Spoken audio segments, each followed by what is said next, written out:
again, welcome to episode 5 of Beginning Fabrication.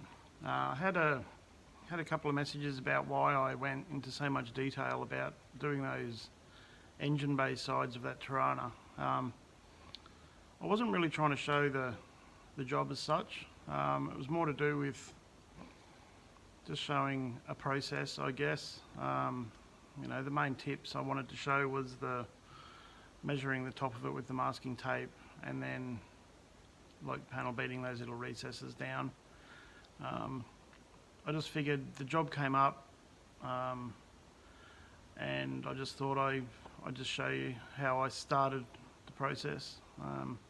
There's a couple of other things that I'm going to do that are the same, where I'll just show a process even though it's not really relevant. There's still things to learn just by seeing how I think about starting and figuring things out. Another question I got asked by an American mate on Facebook is, what the hell is a Torana? So it's an Australian car made by Holden, which is a little brother of GM. They originally started out in the late 60s, I think loosely based on a Vauxhall. I'll put a photo up of an LC Torana now.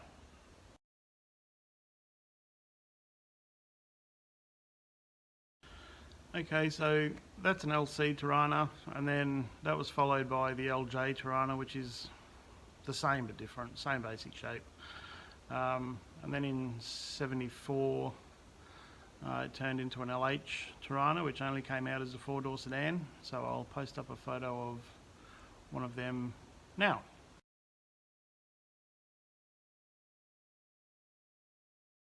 And after the LH was the LX, which is pretty much exactly the same on the outside.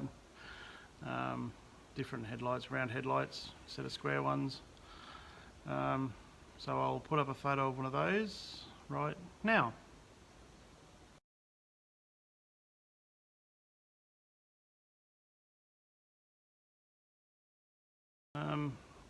And then most people that do up Toranas fit the flare kits and whatnot just because it's the easiest way to put big wheels under them. So I'll show you a photo of one of those with flares, and then I'll show you the hatchback variation that came out as well.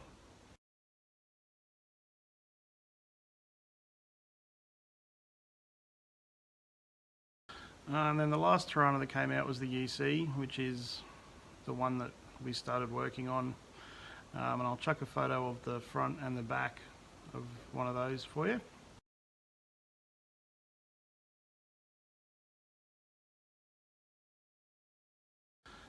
So you can see why a lot of people want to change a UC into an LX, just because it's a nicer look. The main reason people do the changeover instead of just buying an LX to begin with is the cost. They're just ridiculously expensive nowadays. So it's kind of worth getting a UC and changing it. Even if you're paying for the work to get done, it's still cheaper than buying an LX, especially with the hatchbacks. People that love UCs don't like people doing the conversions, but that's just too bad. It's up to the owner of the car to do what they want to do. UCs are a good car. They've got better front end, they've got a nicer handbrake.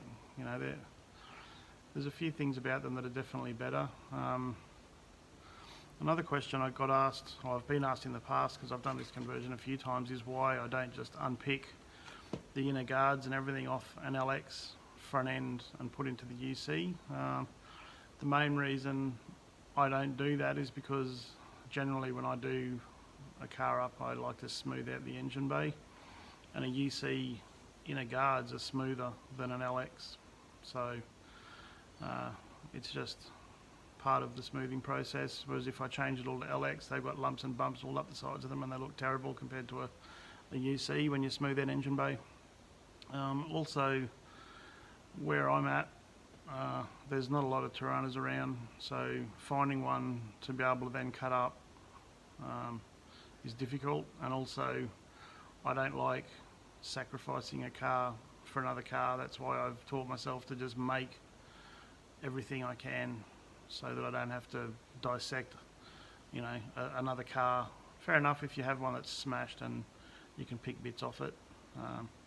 But again, even smashed ones, they just don't exist around where I live, so I just have to make do with what I've got. Alright, so that's about it for that blurb.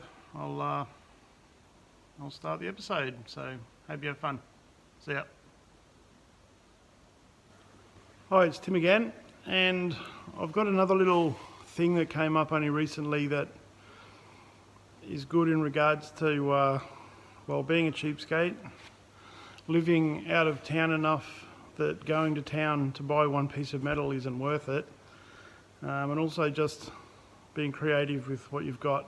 So I needed a piece of thin wall round tube, and I didn't have any. The only round tube I generally have is roll cage tubing and exhaust pipe that starts at 2.5 inches up to sort of 5 inches, and I needed something around 30 mil, 25, 30 mil, and all I have in that side is square tube, which I didn't want to use. So I'll show you what I did. Okay, so this is just your generic panel stand you can get from any like Super Cheap or paint shop, and it's the perfect size tube. So I cut the leg off and replaced it with some square tube and got myself the 600 mil of round tube that I needed. And what I needed that for was for this contraption, which is actually going to be the Demister for that FX sedan. So this is basically just a vent tube. Pop that out. So this is a little heater blower.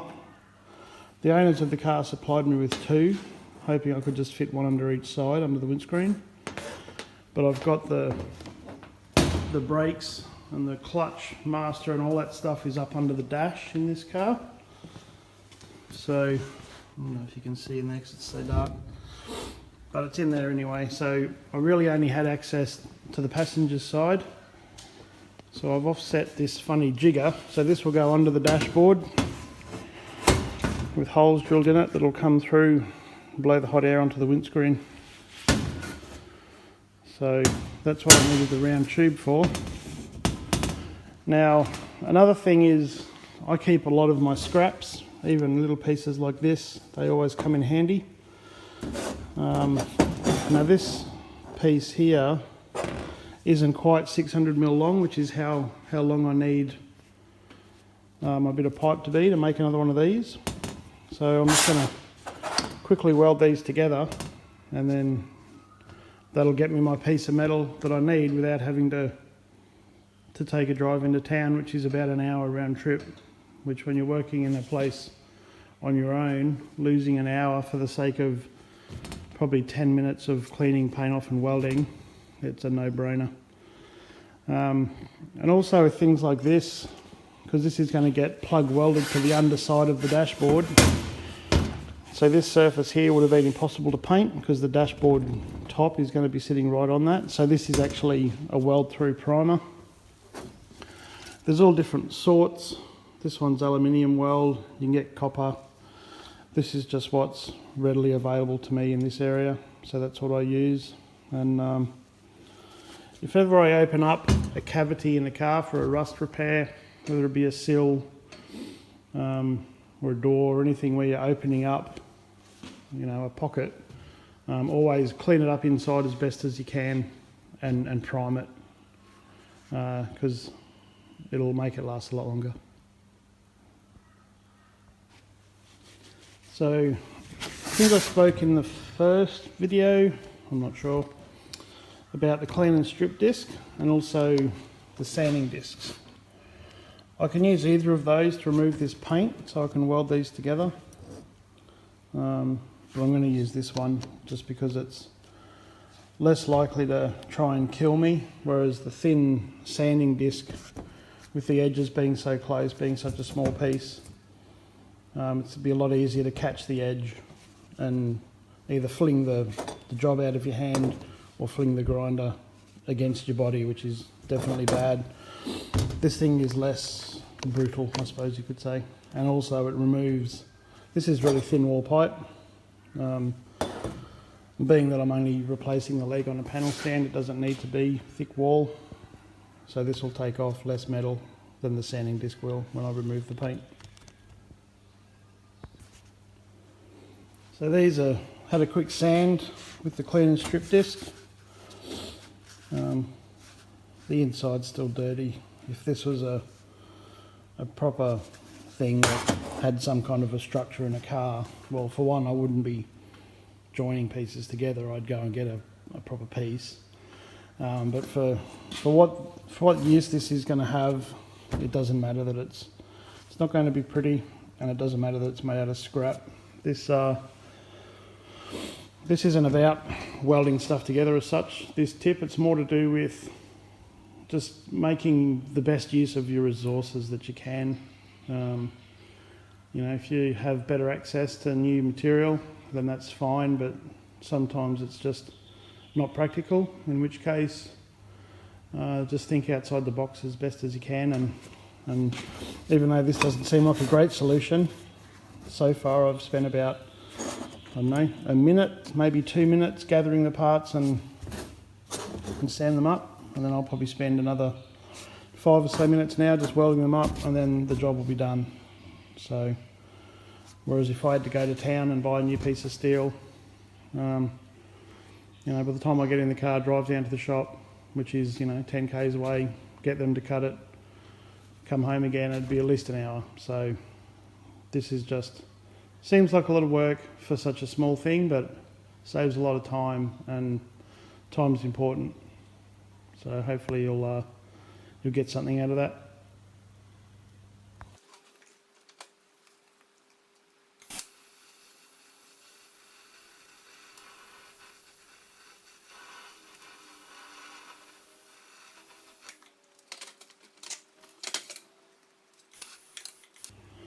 Alright, well, there's the ugliest welds I've probably ever done. But it doesn't matter because it's only a leg for a panel stand.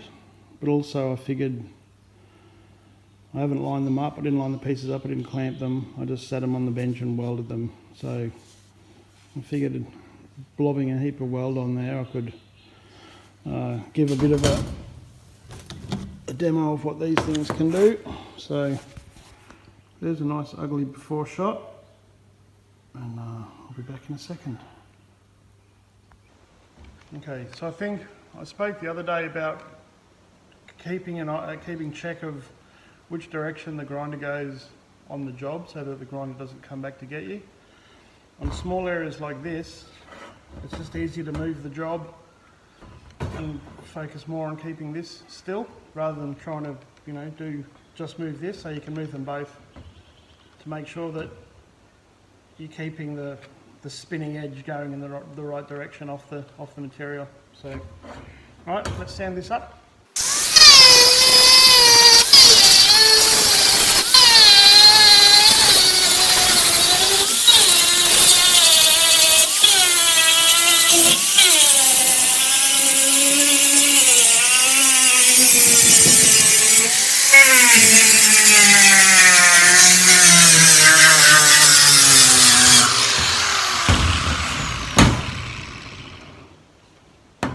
And that'll do for this bodgy little piece because it doesn't need to be particularly good. One thing you do want to check out before you grind or cut or do anything with the grinder is just keep an eye of what's around you as far as where you throw the sparks. These things can cause fires pretty easily, and that's not a good look. Also, if you're doing work around a car, especially painted cars, get the car out of there if you can, or cover it as best you can, because the material that comes off your job when you grind or cut will embed itself in the paint, and you'll end up with these millions of little rust spots all over your paint job. So yeah, just be wary of where you're shooting sparks. And same with if you've got your mates around, just be careful that you're not blasting them in the face with your sparks too. Cool. Okay, so after a quick sand up, I didn't line this piece up, so it's not perfect, but you can still see a slight line in the metal, just whoop, there, across there. That's where the weld is, but it's good enough. But when you're using panel work, when you're doing panel work, I should say, you just need to be really careful with the sanding disc, because if the metal's only 1 millimetre thick, it's quite easy to burn half of that off. So you just need to be really wary that you're only grinding the weld, not the parent metal. And then also you can see just how I use them. I favour the edge because I just find I have more control over the edge. And so that's why all this centre section here is essentially, well, you can hear it, it's still brand new, whereas this outside part's quite smooth now. And I did have one cut, there it is. I cut them down, get rid of the smooth edge. And even though I cut them into a pentagon, that's just because it's easier for me rather than trying to cut a circle. You do just need to be wary if you do this that the corners can catch if you have it spinning onto the job rather than off the job. So as it comes, if it's coming that way, it'll roll off a lot easier than if you've got it coming this way and it hits. Its whole job in life then is to try and sand your balls, really, which is not something that I ever want to particularly find out about. So that's the 36 grit. Well, these are 40. I've been lying to you the whole time. 40 grit, 36, same thing really. Sanding discs. So flap discs do the same job, and they're a bit more padded. They're less bitey, the same as these, because they've got some body to them. They're less likely to grab hold of an edge, whereas a piece of metal can cut into that and get a hold of it really easily. So just, yeah, be cautious if you're using these things, but they are a lot cheaper than flap discs. Okay, so now my panel stand has got 2 square legs. And the beauty of that is I now have 600mm of this thin wall round pipe that I need to make the second one of these Demister vents, because I don't know if I said before, the people that own this car have also bought a ute. So they've originally bought 2 of these heater motors, but I'm only using one in this because of the underdash space. So now I've got a spare heater motor, so I'll make them another one of these jiggers and they can fit that into their ute. Yeah, so it's just, that all flows through into there. That's all hollow inside, and then it's capped at this end. So this will go under the dashboard. I'll show you, I'll put it on top, but it'll go under there and get plug welded underneath the dashboard. And then I'm just going to drill a little row of holes through each side under the window that will go through this as well, and that's what's going to channel the air up onto the windscreen. So it's basic, but it's only a Demister, so it'll be good enough. And this is just 40mm thin wall box. I think it's only 1.6mm wall, and a bit of panel stand. So very low dollar. You know, a couple of hours in doing it all up, I guess, but not much money, and it'll be quite effective way of having a Demister and be legal without running heaps of water hoses in your engine bay and having to worry about the heater core leaking and wetting the carpet and all that kind of nonsense, which happens more often than we'd like. The other little tip I'll give is keeping the floor clean. Even though my shop's a pigsty, I hate having heaps of debris and crap on the floor. So I've got this old crappy repaired broom that looks worn out and terrible, but it's really fine and quite soft, so when you sweep over a pile of crap, it doesn't just leave half of it behind as often as a big bristle broom will, and it also doesn't collect stuff. Sometimes you'll have a broom that when you sweep and then you do a sweep, and then when you bring it back and put it down, it leaves a big line of crap, and then you've got to sweep that as well. So this doesn't do that. My next favourite shop broom is a cheap electric garden blower. So for doing a big clean up, this thing's worth its weight in gold. I think it was $40 or $50 at Bunnings. And you just open up the doors and blast everything out with the blower, and it saves so much time. If you've got a big fan, you can run a fan to help blow things out as well. As you're blowing with that, you can shoot it all out the door. And yeah, it's a good time saver. So yeah, hopefully that helps. Okay, one little thing that I use a lot is something I got taught at high school by my woodwork teacher. It's just the finger gauge. I'm just doing this example with just a piece of cut scrap, so even though it's been deburred, it's still potentially sharp. So use a hand protection, and I'm just using a mechanical pencil. So I'll try and get it so you can see what I'm doing. I've just drawn a mark on the piece there. So I'm just going to set my finger as a stabilizer, I guess you'd call it.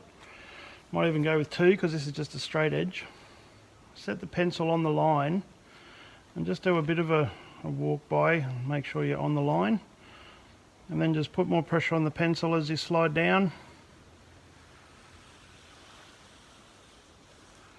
And you'll end up with a nice accurate line. And so let's just say that was where you had to trim, but then you wanted to come in, I don't know, 10 mil for example, to do a fold. So we'll just put another line there. And the same thing, get some fingers as stability. Set your pencil, just do a quick little pass to make sure you're sort of in the ballpark. And then go again, and you should end up, oops, my gloves caught at the top. You should end up with 2 parallel lines running all the way down the piece.